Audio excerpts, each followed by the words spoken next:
Hello, I'm Toycat and welcome back to another second channel geopolitical video. This is the brand new flag of Syria and it exists because there is a brand new government, and that exists because the rebel leader, this man right here, took the capital, and when the rebels take the capital, the rebels become the government. However, unlike most rebels who immediately put in sweeping changes and talk about how great this victory was, he's actually immediately calling for stability and calm. They are really trying to build a government from the ground up, and that seems a little interesting compared to most revolutions and most regime falls. So why is that the case? Well, I figured today, as well as talking about the flag change and the new flag, which has some interesting history, as well as the old dictator and what went on over there, I thought it would also be interesting to dive into the question for anyone who hasn't been following the last 13 years of revolution and war over there as to whether this is a good thing. Because the simple answer to is this a good thing comes down to which country you are. Indeed, here is a fun collection of world reactions. As you can see, if you're the United Nations, you make a vaguely neutral sort of positive term,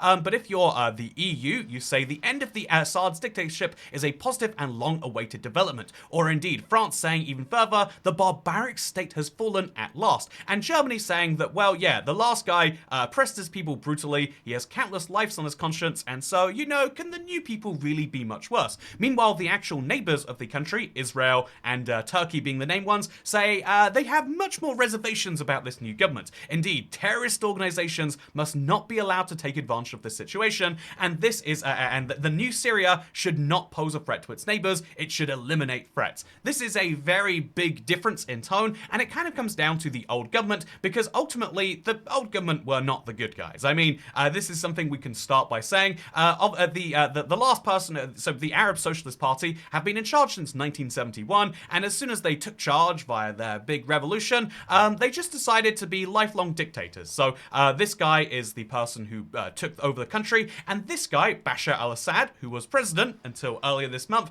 was never actually meant to be the president. This is one of those funny little side notes, but he actually was an ophthalmologist in London. He was specifically training there, and you can see all sorts of fun photos of him. Again, indeed, the fun question of like, doctor to dictator, how does that happen is one that you'll see a billion headlines off if you look into him, but he was a doctor, except, oh no, he has to be the heir apparent, and then he has to be the brand new government, and so, yeah, the country, he actually did try to put in some real reforms. People didn't like those reforms, people protested those reforms, as indeed, I think all across the Arab world, people protested, and something civil war, and that has gone on for 13 years now, which has led to lots of people fleeing and dying, and so that's why the phrase, you know, if you say the word refugee, I feel like it's basically synonymous with Syria at this point, because the country has gone through many layers of fighting, because this guy was pretty sure he could hold on to power.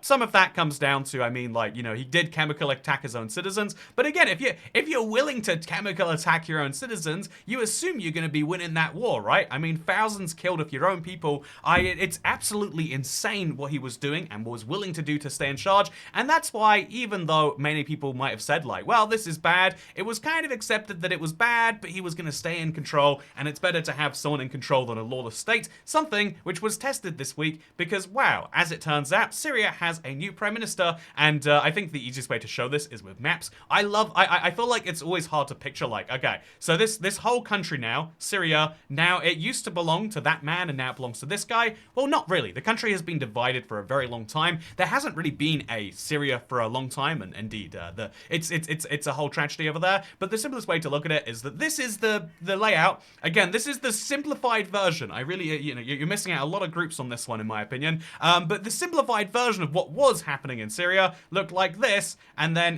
the rebel forces, which used to just be in the northwest, slowly took the big cities. Taking Aleppo was a big one, but as soon as they took the big cities on the way to the capital, it was a sure thing they were going to do it. This is why we mentioned, like a week before they took charge on this channel, that yeah, it looks like Syria has fallen, and yeah, they claim a historic victory literally days afterwards. It is crazy how military campaigns work, but the regime forces literally just surrendered, and it's over, and so now that raises the question of like, well, what now? And the obvious answer is like, well, they don't actually control all of the country yet. This is the messy thing about Syria being so divided for so long, and this is why the response has to be so conciliatory. Syria is trying to build a real civilian government, if you will, who's to say under what system, but they also have to be very clear that even though they are an Islamist militant group, Oh, that's great, isn't it? But even though they're an Islamist militant group, they have to be very clear that, like, yeah, well, the old guys were worse. We're going to take control of the country, and they're going to try their very best. They've made some very strong points that they want to have. Here's an interesting quote from a cleric. We want to establish a nation built on principles of nationalism, justice, and the rule of law. A technocratic state where institutions are respected and equal opportunities are guaranteed for all. And indeed, the UN specifically saying, please just represent everyone in your new society, or we're going to have another conflict. And I think everyone is aware of that. When you have again, 13 years is a long time for a war. I think everyone is just done with the idea, and it's like, okay, if we have to compromise some of your bad ideas, or we have to accept some of those minority groups in our country we don't like, that's right, the people who practice the other branch of Islam, then we'll have to go through with that. But yeah, I feel like you could make some critiques of the new government. But by the way, you can see the new cabinet if you want to. And obviously, I think the biggest critique is the fact that, if you're worried about, like, okay, they're going to have a lot of diversity and ideological differences in there. Well, I mean, 4 of the top 6 people are called Muhammad. I mean, I wouldn't make this criticism myself, but I'm just saying that where are the black women? Where's there's not a single John Smith in their cabinet. Seems like it's all very much one type of person. I mean, there's literally a person called Muhammad Muslim in the cabinet. But my point here is beyond not having someone called Jesus Christian, or indeed a John Smith in the cabinet, is that, like, well, okay, they're building a country and they've got to do that basically from the ground up, because over 13 years of war, over all of the atrocities that have happened, Syria has not just lost most of its international reputation and international connections and trade and everything else, but also now it has very strong neighbors that have basically had to militarily control the country, and they're a bit worried. I mean, I think if we go as politely as we can to talk about Israel in this case, or rather as neutrally as we can, because I feel like that there's just something about this region of the world where people can't use objective terms. You have to descend immediately to emotion, and so here's how I feel about. I'm just kidding, but obviously Israel has a very messy situation with its borders with Syria. You can see this looking at a map. They have 4 borders of Syria. There's like an official border. There's a 1948 line, a 1970. They have different lines for different times. Basically, this entire part of the country, they have, it's not their country, but they've demilitarized it. They've said Syria cannot take their people there because it's a really good artillery position to fire at the rest of Israel from. But Israel has conceded, yeah, so right now we've been taking limited and temporary measures to protect our security, and that means going into that area that was just meant to be demilitarized, as well as going a bit beyond that area they've conceded, as well as striking again, if we look at the map right here, you can see they've been striking Syria quite a lot, because now they're worried about this new government. They have something, they need to unite around something. Maybe they unite around hating Israel. Or you could say, maybe less generously, that Israel just doesn't want to have a powerful neighbor all of a sudden. They've been used to having a neighbor that's so busy fighting itself, they can't fight them. Again, I mean, like the equivalent position, I guess, to make this America-centric would be like, well, I mean, Mexico after the Civil War, they realize that they've got some eyes on them. Same with Canada, perhaps you could say. It's like, yeah, it's really nice having a divided neighbor because they're not going to invade you. That is no longer true. And so the similar situation, outside of this new thing here, is that in Turkey, they have some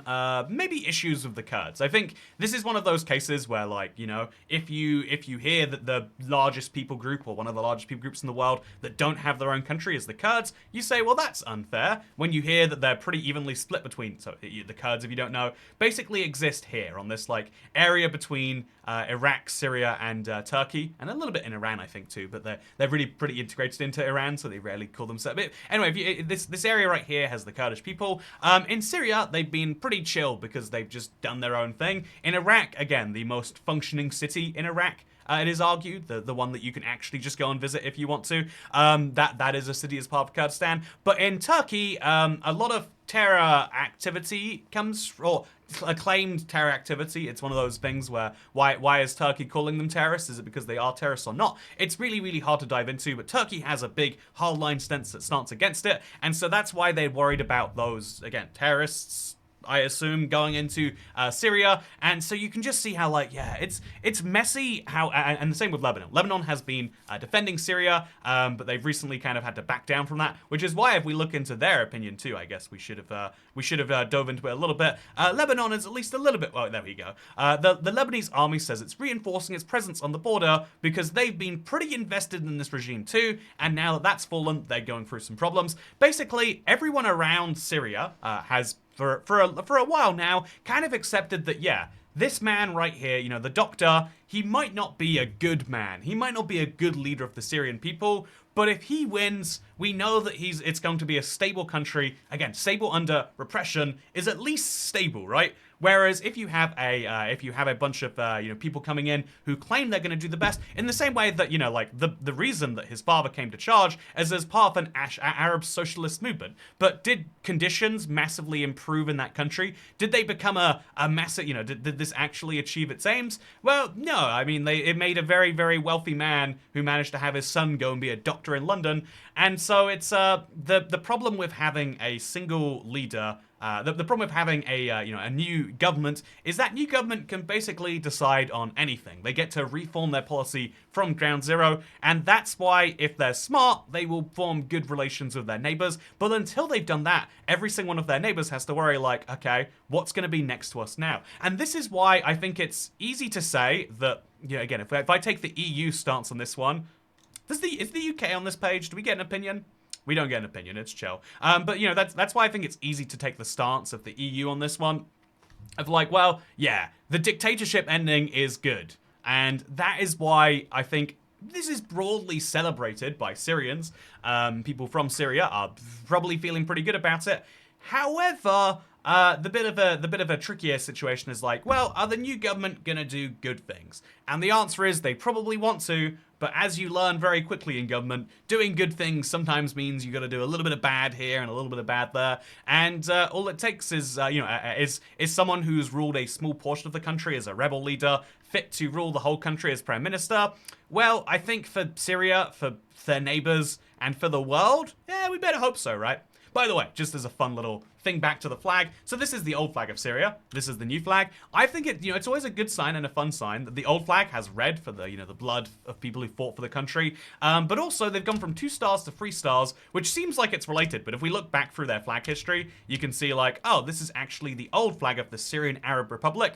And then if we look back even further, you can see, wait, and then they have the 2-star one again. So they've had there's basically a war in Syria about how many stars and what color the flag should be. Again, they're green stars on with a red stripe, or red stars with a green stripe. It is hotly debated in the country, and they're going back and forth. And I mean, if we're looking for, by the way, I was just playing Indiana Jones, and they had this flag, and I was like, wow, that's recent. But as it turns out, it was just also their flag in 1937 or whenever Indiana Jones is. Also, something very, just in case anyone else has wondered, this is the original flag when they are the Syrian Federation.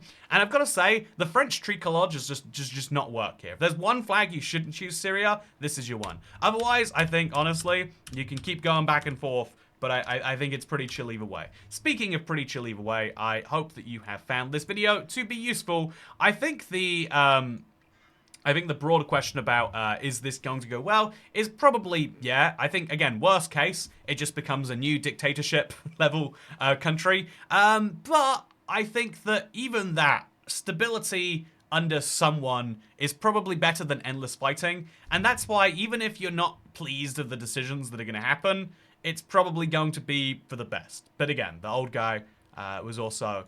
you would have said that, and then he also chemical attacked his own citizens. So, you know, it's a messy situation, isn't it? But yeah, good luck, Syria. I wish you the best. Speaking of wishing the best, I hope you enjoyed this video. We will get back to the usual geography video arc. I just feel like this has been one of the craziest weeks in the world for what's been going down. And hopefully it's the end, and we will have a nice Christmas break. But yeah, I want to talk about toilets around the world. So we'll be talking about that and flights and all the other things.